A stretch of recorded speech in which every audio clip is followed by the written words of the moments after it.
Toxtmuş. Müharibələr Bağdadın qulağının dibində gedir. Sultan Mahmud ilə Sultan Məsud arasında gedən bu müharibə Bağdad xəlifəsi Müstəşid Billahın taleyini həll etmək üçün mühüm bir hadisədir. Çünki bunların hər ikisi xəlifənin hüququnu azaltmaq və öz əllərində olan məmləkəti genişləndirmək üçün çalışır.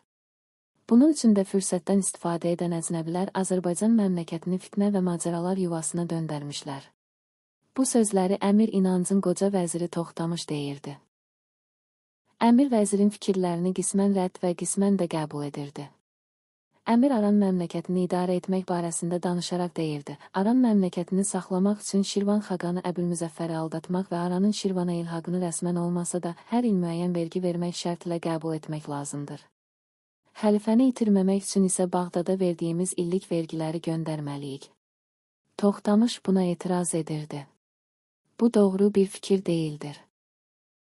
Əmirin dediklərini həyata keçirmək lazım gəlirsə, Şimali Azərbaycanı Aran məmləkəti də daxil olmaq şərtilə qarət etmək lazımdır. Həm Şirvan şahlarını, həm də Bağdad xəlifəsini təmin etməyə müharibə və zəlzələdən təzə çıxmış məmləkətin imkanı yoxdur. Bu fikir Şimali Azərbaycanda təzə bir üsyan yaradılmasına səbəb ola bilər. Bunlardan başqa, həmin fikrin həyata keçirilməsi Əmirin hökumətini gələcəkdə təhlükə qarşısında qoya bilər. Siz Eldəniz oğlanlarını çox da bacarıqsız hesab etməyin. Atabəy Məhəmmədin tədbirliyi və pəhləvanlığı bir tərəfdə dursun, Qızıl Arslan Şərqin ən məşhur siyasətçilərindən birisidir. Onlar hələ də Azərbaycan Atabəyləri ölkəsinə düşmən olan Fars məmləkətlərində vuruşurlar. Onlar hələlik Kirmanda Bəhram Şahla vuruşurlar. Şübhəsiz ki, onlar qalib gələcəklər. Mən bugün Əmir Qaraquşdan müfəssəl bir məktub almışam. Bu məktub Bəhram Şahın ya məğlub və yaxud da mütarikəyə razı olacağına bir sübutdur. Eldəniz oğlanları Fars və İraqda qalıb çıxandan sonra bir daha üzlərini Azərbaycana çevirəcəklər. O zaman onlar Əmir həzrətlərini məmləkəti Şirvanşahlara satmaq xəyanətilə töhmətləndirə bilərlər. Əmir yenə də bu fikrə etiraz etdi. Qocasan görünür, düşüncələrin də qocalır. Atabəy Məhəmmədin Fars ölkələrindən qalib qayıtmasına o qədər də ümid yoxdur. Çünki Bəhram Şahın ordusu Xorasanda dincini almaqda və hər cəhətcə özünü düzəltməkdədir. Toxtamış Əmirə etirazla dedi. Doğrudur, mən qocalmışam, lakin fikrim qocalmamışdır. Fikrim bişmiş və kamala yetişmişdir. Mən Şərqin hazırki vəziyyətini təqib edirəm. Mənim qardaşım Qaraqus Sultan Səncər zamanının ən görkəmli və tədbirli əmirlərindən idi. Hazırda o, Bəhram Şahın hərbi müşavirlərindən birisidir. Mən onun fikrinə inanıram. Aranın və ümumiyyətlə Şimali Azərbaycanın vəziyyəti barəsində onun fikrini bilmək istəmişdim. Məktubumda Şirvan məmləkətinə qoşulmaq yaxud məmləkəti Atabəylər üçün mühafizə etmək barəsində onun məsləhətini soruşmuşdum. Onun cavabını bugün almışam, indi onu sizə oxumaq istəyirəm. Çünki Qaraquş vəziyyətlə dərindən tanışdır. Qoca Toxtamış bunları deyərək məktubu oxumağa başladı. Böyük qardaşım Toxtamış. Məktubunun cavabını çox sürətlə yazdım. Bəhram Şah Bərdəsirin mühasirə xəttini yarmağa və Atabəy Məhəmmədə qalib gəlməyə müvəffəq olmayacaqdır. Çünki Məlik Müəyyəd artıq Xorasandan qoşun və zəxirə göndərməkdən boyun qaçırmaqdadır. Artıq onlar İraq ilə düşmənçiliyin davam etdirilməsindən bir mənfəət gözləmirlər. Buna görə də məktub göndərib Bəhram Şahın sülh əqidəsi üçün zəminə hazırlanmasını məsləhət görürlər. Bəhram Şah bu ağır vəziyyətdən qurtarmaq üçün hər gün Kirman əyanlarından bir neçəsini həbsə alaraq Atabəylə əlaqədə töhmətləndirib məhv edir. 6 aydan bəridir ki, Bərdəsirin mühasirəsi davam edir, əskərlər aclıqdan tələf olmaqdadırlar. Orduda şiddətli pozğunluq başlamış, hər gün qaçqınların sayı artır. Əskərlərin başçıları belə qala divarlarından atılıb qaçmaqdan başqa bir iş görmürlər. Mən dünən bu barədə də Bəhram Şaha nəsihət verib dedim ki, İraq ordusuna dünyanın yolları açıqdır. Biz bir qiyə buğdanı 1000 hiylə ilə ələ keçirdiyimiz halda onların payız və qış ərzaqları ambarda hazırdır. Onlar bu hazırlıqla 6 aydan bəri davam etdirdikləri mühasirəni yarımçıq buraxmayacaqlar. İraqdan azuqə və heyvan gətirib ordunu təmin etmək lazım gəlsə belə, onlar bunu edəcəklər. Hələ Eldəniz övladının türkünü araba ilə tuta biləcək qədər səbr və mətanətə malik olduqları da məlumdur. Kirman məmləkətinin 2 hökmdarı bəsləyəcək qədər vüsəti vardır. Əlində qüdrət olduğu zaman sən qalib gəlmişdin, madam ki, bugün məğlubsan, boş yerə qan tökməyin nə mənası vardır? Bəhram Şah bu nəsihətləri qəbul etdi, sülh və mütarikə hazırlıqları gedir. Buna görə də Azərbaycan məsələsini əvvəlki halında saxlamaq lazımdır. Çünki onlar yaxın bir zamanda üzlərini Azərbaycana çevirəcəklər. Qaraquş, Kirman. Toxtamış məktubu oxuyub qurtardıqdan sonra Əmir İnanca müraciətlə. Vəziyyət bu halda ikən biz başqa bir çarə düşünməliyik, dedikdə Əmir, köçüb getməkdən başqa çarəmiz yoxdur, dedi. Toxtamış isə cavabında, qaçmaq çarəsizlik deməkdir, dedi. Birinci növbədə xəlifədən kömək gözləmək fikrini xalq arasında yaymaq lazım deyil, xalq xəlifə adını eşitmək belə istəmir. Belə bir şayəni yaymağın özü də gülüncdür. Çünki xəlifənin bir şəhərin hakimi qədər nüfuza malik olmadığını hər kəs bilir. Siz özünüz ərəb deyilsiniz, buna görə də hazırda ərəblərə yox, yerli xalqın azadlıq arzularına istinad edə bilərsiniz. Ziyahları, iş bilənləri ələ almaq lazımdır. Bu gündən etibarən ərəb nüfuzu məsələsini yox, Şimali Azərbaycan istiqlalı məsələsini aralığa atmalısınız. Bu barədə biz Şirvan Şahı Əbülmüzəffərin təcrübəsindən istifadə etməliyik. Onlar Azərbaycan istiqlaliyyəti şüarları altında Aran ölkəsini Şirvana ilhaq etməyə çalışırlar. Əbülüla və başqa şairlər əbəs yerə Şirvan saraylarına dəvət edilməmişlərdi. Onlar bu fikri həyata keçirmək üçün minlərcə dinar sərf edirlər.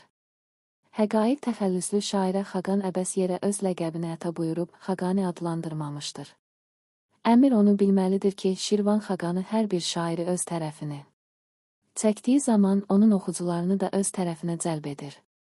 Amma biz Toxtamış sözünü yarımçıq qoyduğu üçün Əmir ona sual verdi. Necə yəni, amma biz? Biz isə bu cür nazik nöqtələri nəzərə almırıq. Hətta biz bunun əksinə hərəkət edirik. Biz şairləri və iş bilən adamları özümüzdən uzaqlaşdırırıq. Məhsəti xanımı rüsva etdik, sürgünə göndərdik. Bununla bütün Azərbaycan xalqının nifrətini qazandıq. Bundan başqa Əmirin özü də gənə şair nizamini təqib edir. Nə üçün? Çünki qızınız ona məktub göndərmişdir. O ki məktubun cavabını göndərməmiş, o ki sizin ailəni təhqir etməmişdir. Götürün tarixi oxuyun. Siyasətçilər bu cür qurbanları azmı vermişdir? Siz yaxşı düşünün. Bir zaman Səlcuqilərdən Toğrulbəy lazım olduğu zaman qardaşı Davudun qızı Arslan xatunu Qaim Biəmrullah xəlifəyə verdi.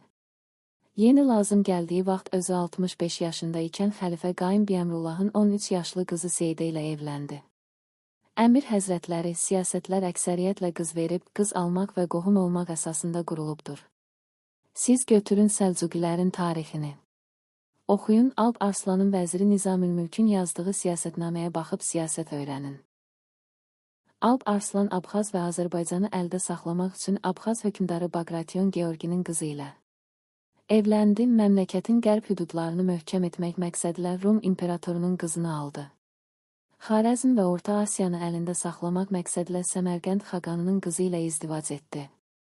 Alp Arslan eyni zamanda Bağdad xəlifəsini əlində saxlamaq məqsədi ilə öz doğma qızını hazırda Bağdad məscidlərinin qapısında durub dilənçilik edən və kör olmuş xəlifənizə ehsan edin deməkdə olan bir xəlifəyə verməmişdimi? Toxtamışın bu sözündən sonra Əmir İnanc ona tərs-tərs baxaraq acıqlandı və sual verdi. Sənin fikrincə, mən də öz qızımı Toğrulbəylər və Alp Arslanlar kimi hər yetənin qucağına atmalıyam. Toxtamış Əmir İnancın acıqlanmasını nəzərə almayaraq sözünə davam etdi. Əcəba, xəlifə. Müstərşid Billah öz qızı Safiyə xatunu sizə verməklə Aran və Şimali Azərbaycanın mühüm bir hissəsinin nüfuzu altına keçirmədimi? Sizin namus adlandırdığınız şey çürük bir kəlmədir. O sözlər siyasətdə işlənən kəlmələrdən deyildir. Bir qızın buna yox, başqasına verilməsi, yaxud bir zənginin əlindən alınıb yoxsula verilməsi işində heç bir namussuzluq yoxdur. Heç bir ata öz qızı ilə evlənmir, qız gec-tez birisinin qucağına düşməlidir. İstərsən özün ver, istərsə özü getsin, bunda heç bir fərq yoxdur. Bir ölkənin müqəddəratı bir nəfərin, 5 nəfərin namussuzluğu ilə də hesablaşmaz. Əmir bilməlidir ki, bu cür namuslu olmaqda namussuzluğun da iştirakı vardır. Məğlubiyyətin və bir ölkəni uduzmağın həqarəti bir qızı uduzmağın həqarətindən 1000 qat ağırdır. Mən siyasi adamlara qısqanclığı məsləhət görmürəm. Zaman olduqca nazikdir. O, hər kəsdən incəlik və həssaslıq tələb edir. Doğrudan da dünyada namus kəlməsi qiymətli bir şeydirsə, qalib olmaq üçün onda da güzəştə getmək lazımdır. Hökmdar olan zat xalqın ruhunu öyrənməlidir. Toxtamış sözünü bitirdi. Əmir İnani başını dərin fikirlərin pəncəsindən alaraq üzünü Toxtamışa tərəf çevirib dedi. Doğrudur, qoca vəzir, doğrudur. Toxtamış, Əmir İnancın cavabından şadlanaraq dedi. İndi ki dediklərimi təsdiq edirsiniz, qızınızın gənc şairlə başladığı əlaqəyə qarşı tövrünüzü dəyişməlisiniz. Bu iş əmirin şərəfinə toxunsa belə, ümumi siyasətimizə toxunmur, biləks əmirin mövqeyinin möhkəmlənməsinə səbəb olur. Əmir yenə də ümidsiz bir tövr alaraq, əcəba, bununla biz hazırki vəziyyətin içindən çıxa biləcəyikmi? Dedi. Başqa tədbirlər də vardır. Bizim ikimiz də ərəb deyilik. Tək səninlə mən xəlifənin nüfuzunu bərpa edə bilməyəcəyik. Xəlifə öz işini bizdən daha yaxşı bilir. Xəlifələr artıq hökmdarlara əmr vermək əvəzinə onların əmrini gözləyirlər. Onların ağaca bağladılıb döyülməsini sənin qaynatan çox yaxşı bilir. Dünən xəlifə tərəfdarlığı ilə xoşbəxt hesab edilənlər bugünkü dünyanın ən bədbəxt adamlarıdır. Artıq avam xalqı xəlifənin müqəddəslik şüarı ilə tələyə salmağın vaxtı keçibdir. Bizim şəxsi təşəbbüslərimiz lazımdır. Siyasətin vəzifəsi aldatmaq, avamın vəzifəsi aldanmaqdır. Sabahdan etibarən gənc ziyalılarının, gənc əyanlarını çağırıb Azərbaycan istiqlaliyyəti məsələsini müzakirə etmək lazımdır. Katib mühakim İbn Davudun barəsindəki dediqodulara nəhayət vermək lazımdır. Onun ərəb olduğu üçün məsul vəzifədən qovulmasına xalqı inandırmaq lazımdır. Şirvan xaqanının Aranı Şirvana ilhaq etməsinə qarşı mübarizə aparmaq lazımdır. Mübarizə ancaq təbliğat şəklində aparılmalıdır. Qızınızın gənc şairlə olan əlaqəsinin sıxlaşması üçün təşəbbüsdə olmalısınız. Fəxrəddinlə Dilşadın əlaqəsinə də soyuqqanlı baxmalısınız. Başqa işləri isə qoca vəzirə tapşırın. Mən Şimali Azərbaycanı sizin əlinizdə mərkəzləşdirməyə söz verirəm. Əmir İnanc qoca vəzirin bütün dediklərinə razılıq verdi. Müşavirə çağırılmasını qərara aldılar.